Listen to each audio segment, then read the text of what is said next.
कल रात 9 बजे से मेरे साथ जो भी हो रहा है उसे मैं भगवत कृपा मान रही हूँ।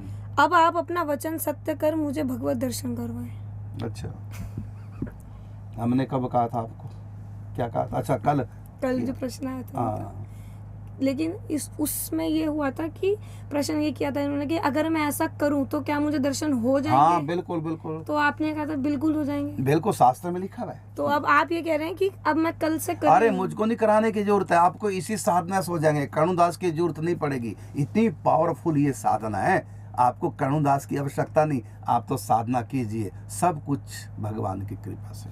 यदि मैं कहूँ कि दर्शन नहीं होंगे, नाराज नहीं होना, यही कहना ये भी प्रभु की कृपा है। भगवान अपने विरह में तड़पाना चाह रहे होंगे। मतलब यदि मैं कह दूं दर्शन नहीं होंगे, इसको भी भगवान की कृपा मानना, क्योंकि साधना आपकी क्या है?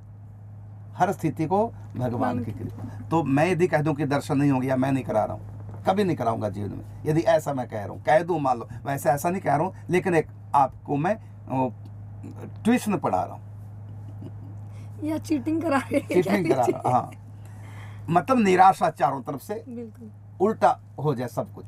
संत भी कहते नहीं होंगे नहीं होंगे। जैसे पार्वती, शंकर जी ने सप्तऋषियों से कहलवा दिया, मैं नहीं मिलूंगा तुम्हारी तपस्या से, छोड़ दे। नारद जी की बात मानकर आज तक किसी का घर बसा है? सबको बाबा जी बनाने की सोचता, तेरे को भी बाबा जी बना दिया, तपस्विनी बना दिया, मैं नहीं मिलने वाला। और सप्तऋषियों को भेज दिया और कह दिया सप्तऋषियों ने कि शंकर जी को छोड़ो, या कि वर नहीं है तो नारायण को वरो।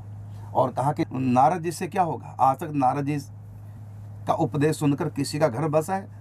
बसे बसाए घर खत्म, उजड़ गए और सब सन्यासी बन जाते हैं नारद जी की बातें मानकर। छोड़ अपने गुरु की बात। ऐसी बुराई सुन ली तब भी क्या कहती है? बस तजहु ना नारद कर उपदेशु, आप कहें 7 बार महेशु। चाहे 100 बार स्वयं शंकर जी आके कहें कि मैं नहीं मिलूंगा, तब भी मैं तपस्या करती रहूंगी, अपने गुरु की बात पर अड़िग रहूंगी।